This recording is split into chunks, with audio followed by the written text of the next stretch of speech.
I'm here in Nice, as you can see from the stunning scenery and the 32-degree temperatures that we are filming in, hence why I am glimmering a tad, because obviously being a puff I don't sweat, I glisten.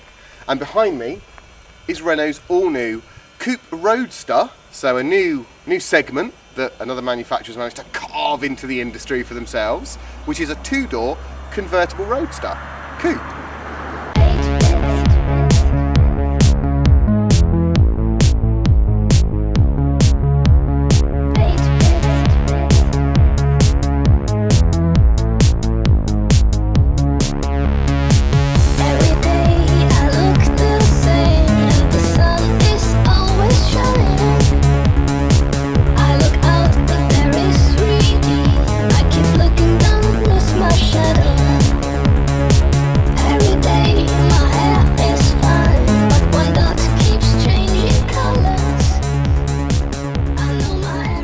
Now, what's unique about this car is its roof.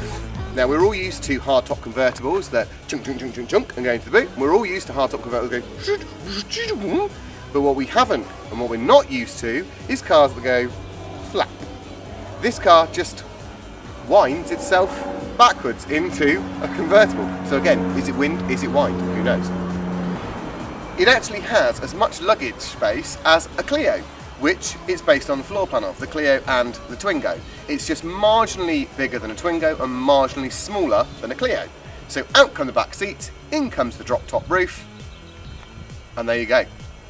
You've got wind. Now, Renault have put a lot of work into the styling of this car. The front, as you just saw, is beautiful. The back is a work of art. When we say a lot of luggage space, we mean a lot of luggage space.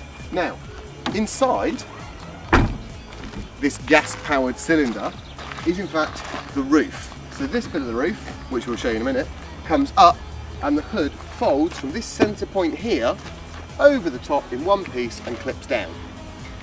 That means the integrated roll bar here has the brake light in it, and the hood flips over the top of it and sits here.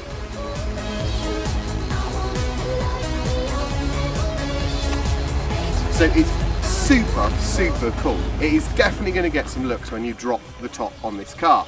Now, the one downfall is you can't drop the top when you're driving, you have to be stationary. So again, sudden downpour on the motorway and you are going to be sat on the hard shoulder, which is a downside, but an upside because you will be giving lots of other drivers a laugh, like me when I drive past, laughing because you're getting wet for a change, not me.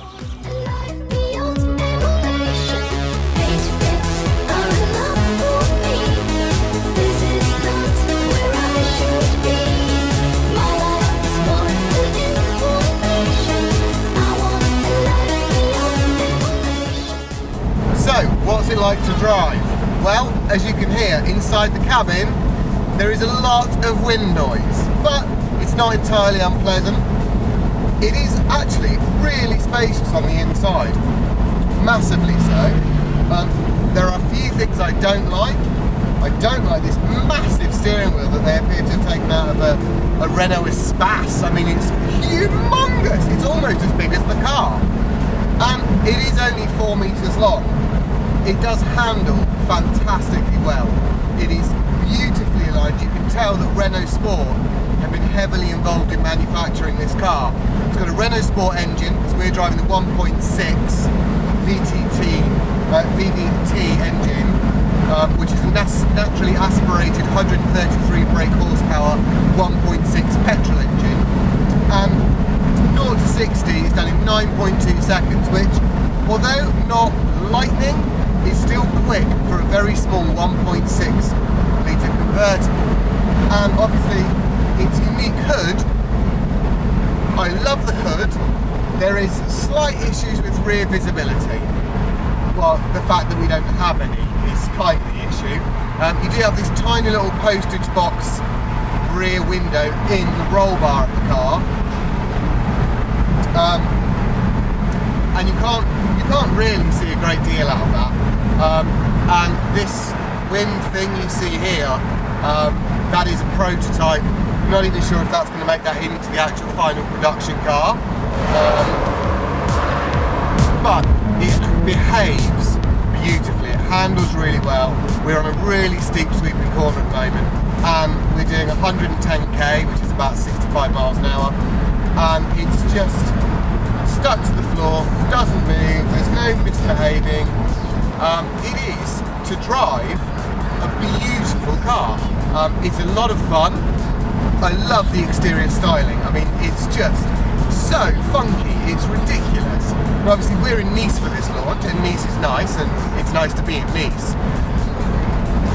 And this particular car, it's a French car, and everybody is looking at it. Everybody wants to know what it is, because it is so out there. I mean, it's a really cool little car.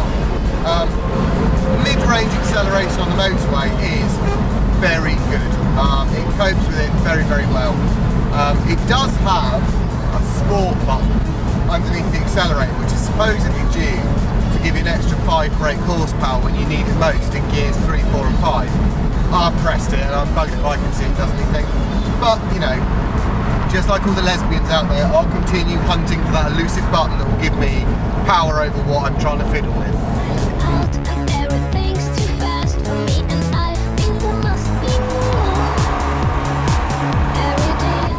So, we have pulled over and put the hood on. Hard top, tin top. It does, straight away, it's very quiet. I mean, it's very, very good. It doesn't seem to change the handling or the ride performance at all, actually. It's really still quite together. There's no creaking. I don't feel like the roof's about to snap in half. And it doesn't seem to do anything like to take out that beautiful cornering ability. And this car does absolutely corner like it's on the rails. It is superb. Handles brilliantly, absolutely phenomenally well. But now with the roof on, can't see anything behind me here, can't see anything behind me over there. So that's a little bone of contention. And obviously the cabin is so much darker now that it just overall, I wouldn't say it's claustrophobic because it still feels really spacey inside. I don't feel like I'm wedged in there. It does still feel like I'm in a nice sized car. And head height, fantastic, unless of course you're some sort of freaky giant, you're like 6'5", in which case tough luck going by BMW convert, that's your own fault for being abnormally large. Not that obviously I have a problem with the fact I'm 5'9" in heels, but you know, if you want to be above 6 foot, you can take what you get.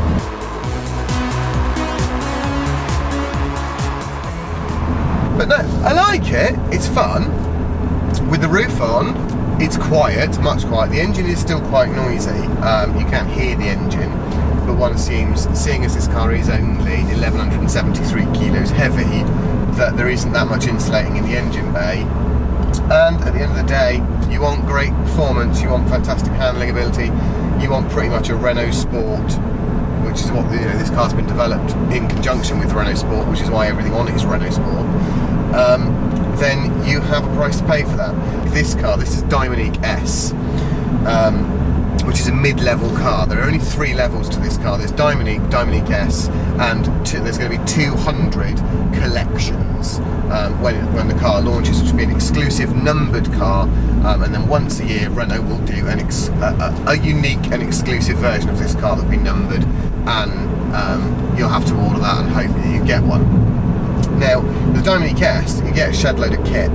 You get auto lights, auto windscreen wipers, electric wing mirrors, you get electric windows, obviously, the hood electric, which is on all 3 models. You also get iPod connector, AUX port, CD player, and this phenomenally good stereo that connects it all together. Unfortunately, the budget obviously ran out of the speakers, because phenomenally good stereo it may be, I'm just not sure when, because it's tinny, it distorts as soon as you go up past half volume with anything that's remotely bassy. It distorts like crazy, you can't hear anything, and you spend a week of Sundays playing around with it, and that might be because we're in a French car and obviously everything's in French and we don't actually know what we're changing. Entry-level model, which is the 1.2 TEC Dynamique, that is £15,500. The top of the range collection in a 1.6 VVT engine, that's going to retail at over £18,000, about 18,350, which, although that sounds really expensive, if you price that up against like for like with some of the other small car convertibles, 2-seater or 4-seaters, you'll find that actually it's more competitive than any of them, but you do lose those 2 rear back seats. The only thing about this is, where would we put the little gay dogs? There's no room for them. You have to get a little basket in the front in the passenger footwell and just hope that they would fit. But you couldn't have anything bigger than a Chihuahua. If you did, it wouldn't fit. Well, you could put it in the boot, but that's, you know, obviously we would recommend you do that. That's quite cruel and probably quite dangerous. Probably against the Animal Welfare Act as well, so yeah, really, if you've got a lot of dogs, not the car for you.